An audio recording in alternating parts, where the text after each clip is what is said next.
Bismillahirrahmanirrahim. Assalamualaikum warahmatullahi wabarakatuh. Perkenalkan, nama saya Gema Zahra dengan NPM 230826026. Pada tugas video kali ini, saya membuat video ini untuk memenuhi tugas remediasi blok Endocrine Metabolism and Nutrition. Berikut mind map yang saya buat dengan ada referensi juga. Baik, langsung saja. Pada mind map ini, saya akan membahas mengenai keluhan utama pasien, yaitu 4P atau yang disebut dengan polifagia, polidipsia, poliuria, dan penurunan berat badan. Mind ini ada terdiri dari yang berwarna abu-abu, keluhan utama, warna kuning, keluhan tambahan, warna putih, diagnosis banding, warna biru muda, gejala dan faktor risiko, serta warna hijau muda, pemeriksaan penunjang, warna orange, tata laksana, dan warna ungu, edukasi. Baik, langsung saja. Keluhan utamanya 4P, polifagia, polidipsia, poliuria, dan penurunan berat badan. Pasien yang mengalami 4P, dia mengalami polifagia, yaitu perasaan lapar yang berlebih. Dia juga merasakan polidipsia, perasaan haus yang berlebih. Dia mengalami atau atau dia mengalami poliuria, em, buang air kecil yang sering, serta adanya penurunan berat badan. Biasanya penurunan berat badan idiopatik atau yang tidak diketahui apa penyebabnya.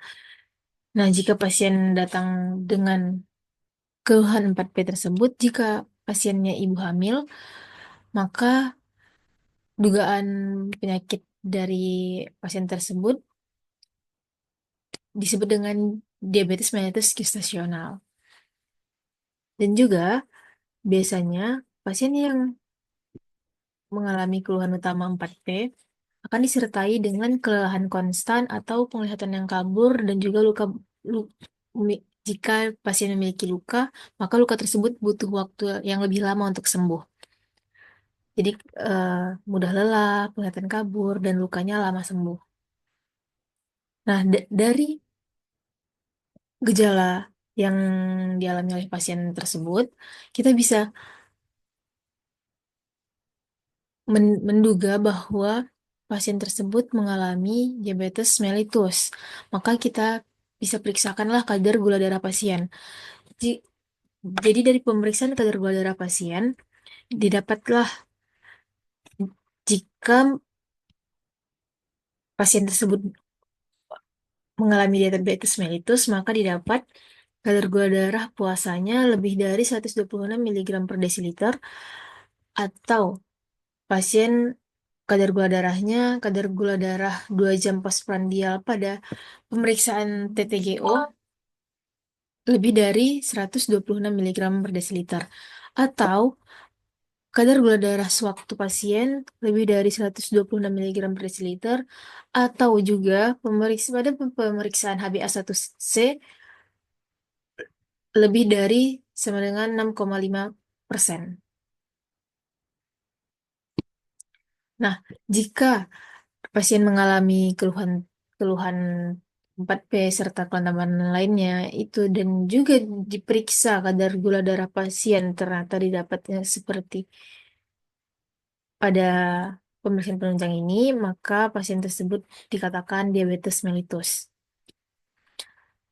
Nah, pasien yang mengalami diabetes mellitus harus kita bedain juga apakah dia DM tipe 1 ataupun DM tipe 2. Kita bisa membedakannya dari beberapa karakteristik.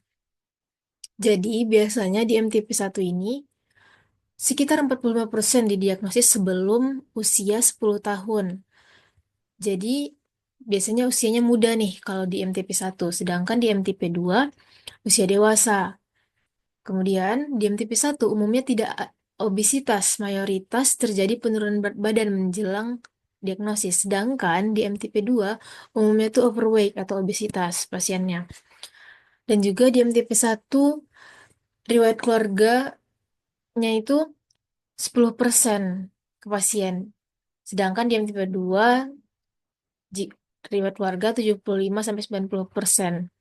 Jadi seandainya ada orang tuanya mengalami di MTP2, maka 75-90% kemungkinan orang keturunan dari orang tua tersebut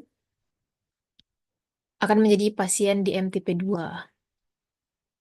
Selanjutnya, C-peptide pada di MTP1, pasien di MTP1 itu tuh normal atau rendah. Sedangkan C-peptide pada di MTP2 meningkat.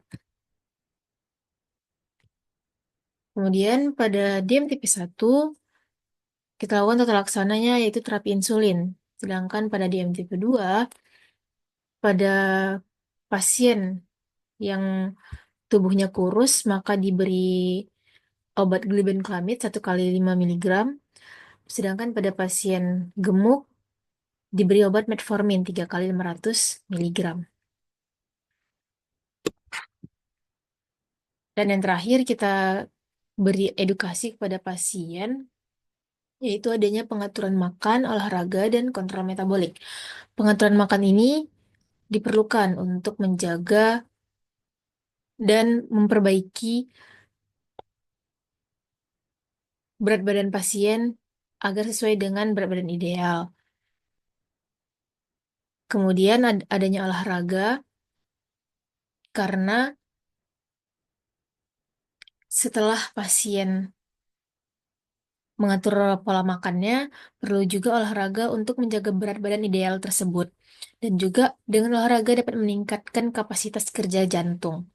Dan juga eh, olahraga dapat meningkatkan sensitivitas insulin.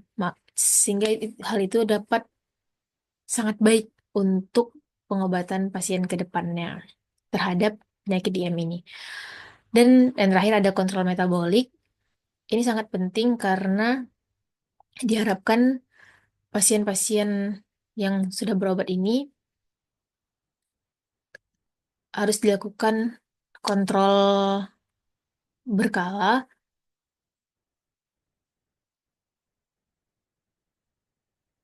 agar terkontrol gula darahnya dan tidak ada terjadinya peningkatan-peningkatan ataupun kelainan yang memperburuk dari penyakit DM ini. Seperti misalnya kadar gula darah yang melonjak ataupun glukosuria, ketonuria, dan ketosis. Baik, mungkin itu saja yang dapat saya sampaikan.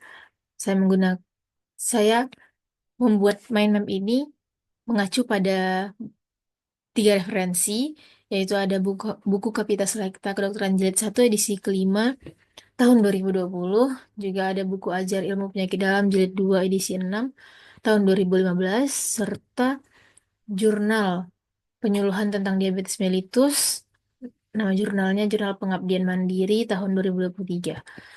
Demikian yang dapat saya sampaikan. Mohon maaf atas segala kekurangan. Terima kasih banyak atas perhatiannya. Wassalamualaikum warahmatullahi wabarakatuh.